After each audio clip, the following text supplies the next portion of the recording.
तो कैसे हैं आप सभी। आशा करती हूँ आप सभी अच्छे होंगे, कुशल होंगे और सभी कुछ अच्छा चल रहा होगा, पढ़ाई लिखाई इत्यादि। आज जो मैं प्रश्न लेके आई हूँ, प्रश्नों की श्रृंखला लेके आई हूँ, वह क्या है, संस्कृत के साथ जो और भी गद्यांश पूछे जाते हैं और हिंदी पूछे जाते हैं, मैथ पूछे जाते हैं इत्यादि, तो उन्हीं सब में से मैं हिंदी लेके आई हूँ आपके सामने।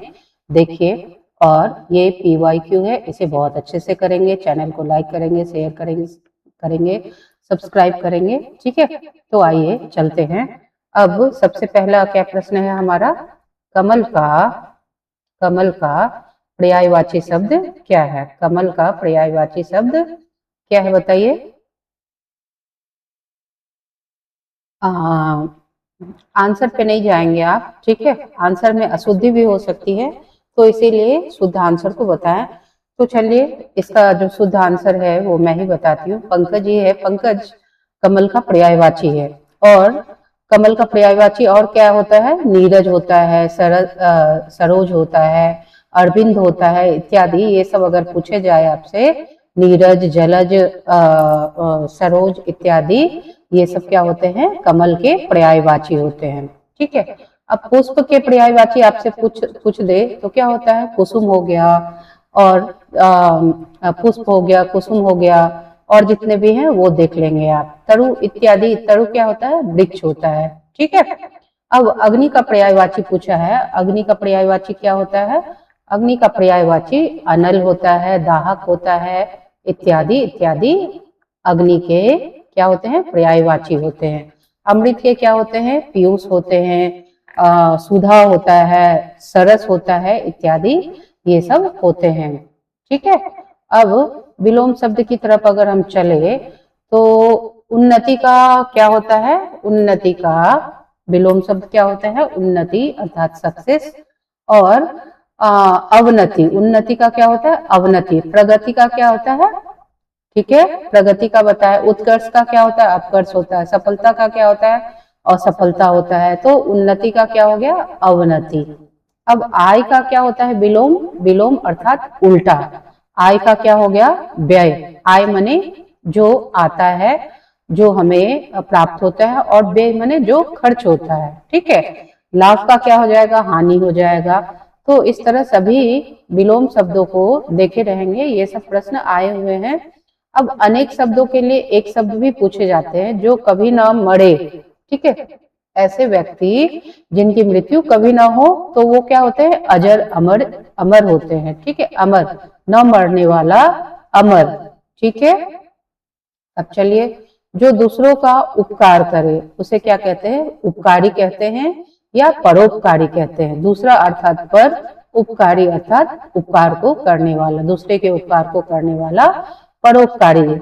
सेवा करने वाला सेवक, दान करने वाला दानी। ठीक है, ये सब हो गए। मुहावरे एवं लोकोक्तियां में आपको क्या पूछे जाएंगे, नाक में दम करना।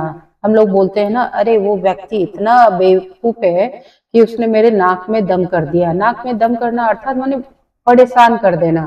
ठीक है, बहुत परेशान कर देना। नाक में दम एक मुहावरा है जिसका अर्थ क्या होता है, बहुत परेशान कर देना। अब चलिए, ऊंट के मुंह में जीरा का अर्थ क्या है? ऊंट के मुंह में जीरा फोड़न, ऐसा हम लोग हमेशा प्रतिदिन यूज करते हैं। तो कहता है कि जहाँ पे मान लीजिए भोजन है, और भोजन ना व्यक्ति 20 है और भोजन बहुत थोड़ा है, तो हम लोग क्या बोलेंगे, ऊंट के मुंह में जीरा का फोड़न, अर्थात बहुत अल्प मात्रा में होना, बहुत कम मात्रा में होना। इसको क्या बोलते हैं, ऊंट के मुंह में जीरा, ऊंट के मुंह में जीरा। ठीक है, अब चलिए, अब उपसर्ग से भी प्रश्न पूछे जाते हैं। सर्वप्रथम उपसर्ग बताएं कि उपसर्ग होता क्या है और प्रत्यय क्या होता है। उपसर्ग होता है जो शब्दों से पहले लगाया जाता है। ठीक है, उपसर्ग क्या होता है, शब्दों से पहले होता है, लगाया जाता है। और प्रत्यय क्या होता है, जो शब्दों के बाद लगाया जाता है, अर्थात पीछे लगाया जाता है।